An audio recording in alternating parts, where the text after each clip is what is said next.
네, 안녕하세요. JB입니다. 여러분, 오늘따라 이렇게 녹음을 하는데 정말 기분이 좋네요. 그리고 어제는 간만에 아주 격렬하게 움직이는 증시 때문에 늦게까지 상황을 지켜보느라 늦게 잠이 들어서 상당히 피곤할 법함에도 불구하고 딱히 피곤한지도 모르겠습니다. 네, 아무튼 매일 밤 새벽마다 실시간으로 저와 소통하시는 멤버십 회원분들, 그리고 하루에 한 번씩 전체 공개 영상에서 뵙는 우리 구독자분들 모두 축하드립니다. 역시 위기에 강한 채권입니다. 시장의 대폭락이 이렇게 반가울 수가 없네요. 우리가 준비하고 바래왔던 시나리오대로 흘러가려는 모습이 서서히 보이기 시작하는 것 같습니다. 그동안 TQQQ나 SOXL보다도 덜 오르거나 더 많이 떨어지는 TMF를 보면서 속상했던 분들도 계셨을 텐데요. 그럼에도 불구하고 채권에 대한 믿음으로 꾸준히 잘 추매를 해주신 분들은 어제 주식은 그렇게 폭락하는데 오히려 채권은 미친듯이 반등하는 모습을 보면서 기쁘셨을 것 같습니다. 혹시 오해하실까봐 말씀드리자면 저 TQQQ 계속 가지고 있습니다. 결국 TQQQ로 장기 투자를 계속 이어나갈 것이지만 최근 TMF를 활발히 매수하고 있는 이유에 대해선 제가 따로 말씀을 드렸기 때문에 그 부분은 굳이 더 이상 얘기하지 않도록 하고요. 오늘 영상에서는 어제 시황에 대해 말씀을 드리고 또 제가 멤버십 회원분들께 새벽에 급하게 실시간 멤버십 게시판을 통해 말씀드리긴 했지만 제가 어느 정도 큰 비중으로 갖고 있었던 개별 종목 중에 하나인 엔비디아를 50% 정도 부분 익절한 이유, 그리고 지금 은행 관련 악재가 굉장히 크게 터졌는데 이걸 이해하기 힘든 분들이 좀 많이 계실 텐데요. SVB 파이낸셜 그룹이 하룻밤 사이에 60% 넘게 주가가 빠졌는데 그 이유가 자금 조달이 어떻게 됐다는 둥, 실버게이트가 어쩌고 저쩌고 하는 이 부분이 좀 이해하기 어렵잖아요. 그래서 이 부분을 좀 쉽게 비유를 통해서 설명을 드리고요. 앞으로 제가 바라보는 시장의 방향성에 대해 말씀을 드려보도록 하겠습니다. 어제는 주식시장과 채권시장 모두 정말 간만에 아주 큰 변동성을 보이며 마무리했습니다. 일단 어제는 웬일로 신규 실업수당 청구 건수가 예상치보다도 더 늘어나는 모습을 보였습니다. 예측치였던 19만 5천 건을 넘어서 21만 1천 건이 나온 건데요. 8주 만에 처음으로 20만 건을 넘기며 나름 의미 있는 수치가 나왔습니다. 그 강력했던 노동시장이 약간이라도 드디어 약해지는 것인가? 라는 기대감에 증시는 장 초반 잠깐 상승하려는 모습을 보이기도 했는데요. 문제는 그 이후였습니다. 미국 현지 시각으로 오후가 되자 모든 은행주들의 대폭락과 함께 시장이 급격히 요동치기 시작했습니다. 원래 어제 같은 경우엔 그냥 프리장에 실업수당 청구 건수 소식만 전달을 해드리고 딱히 증시가 재밌는 상황이 펼쳐질 것 같진 않아서 새벽에 실시간 멤버십 커뮤니티 글은 더 이상 올리지 않으려 했었는데요. 갑자기 요동치는 은행주들을 보면서 도저히 이건 가만히 있을 수가 없어서 새벽 4시에 실시간 멤버십 게시판에 바로 글을 올렸고요. 그리고 글을 올리면서 제가 가지고 있는 개별 종목 중 하나인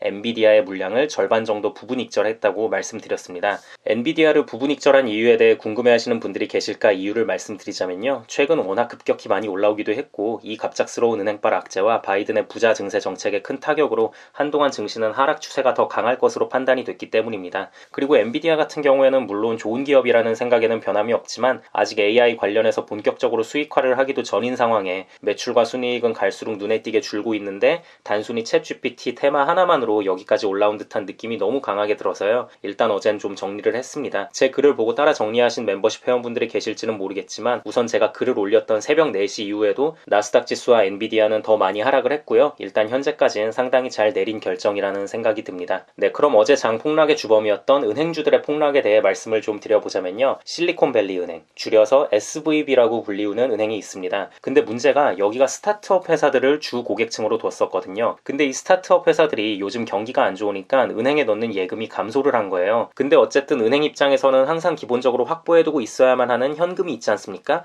왜냐면 언제 고객들이 돈 인출하겠다고 찾아올지 모르니까. 그래서 SVB에서 현금 확보 차원에서 보유증권을 매각했다가 18억 달러의 손실을 봤습니다. 자, 이렇게만 말하면 또 이해 잘 안 되시는 분들이 계실 것 같아서 좀 더 부연 설명을 하자면요. SVB가 매각했다는 보유증권이라는 거는 예를 들어서 채권 같은 것들이 되겠죠. 근데 다들 아시겠지만 미국 채권도 그렇고 요즘 가격이 엄청 내려갔잖아요. 물론 채권의 특성상 만기일까지 기다리면 무조건 원금 회수도 가능하고 이자도 받아먹을 수 있고 한 건데 문제는 그 만기일까지 기다릴 여유가 없다는 거죠. 당장 은행은 현금 확보를 해야 하니까. 안 그러면 뱅크런 사태도 일어나고 망할 수도 있으니까요. 이게 그러니까 주식으로 치면 이런 거예요. 여러분들이 TQQQ 투자를 하면서 막 10년 계획을 잡았습니다. 근데 요즘 같은 하락장에 당장의 손실이 좀 크게 생겼어요. 근데 이걸 보고 여러분들이 괜찮아. 어차피 이거 10년 동안 존버할 거고 10년 뒤면 무조건 지금보다 훨씬 더 크게 올라 있을 거야 라고 생각하고 계속 들고 있으면 괜찮았을 텐데 하필이면 중간에 큰 돈을 쓸 일이 생긴 겁니다. 갑자기 아파트를 살 일이 생겼다거나 사업 자금이 더 필요하게 됐다거나 하는 등의 이유로 갑자기 큰 돈을 쓸 일이 생겨서 어쩔 수 없이 기존에 계획했던 10년을 다 채우지 못하고 마이너스 손실만 가득한 TQQQ를 눈물을 머금고 손절을 해서 팔아버린 거죠. 지금 SVB가 딱 그런 상황이라는 거예요. 그래서 이 과정 속에서 18억 달러라는 엄청난 금액의 손실을 보게 됐고요. 그리고 저렇게 큰 손실까지 보면서 자산 정리 정리를 했는데도 불구하고 여전히 SVB는 돈이 부족하니까 이제 신주를 발행해서 12억 5천만 달러를 추가적으로 더 조달하겠다는 계획까지 내놓았다가 주가가 그렇게 60% 넘게 하락하는 상황을 맞이했다고 보시면 됩니다. 근데 지금 이게 정말 어마어마한 게요. 단순히 마이너스 60% 맞은 걸로 끝난 게 아니라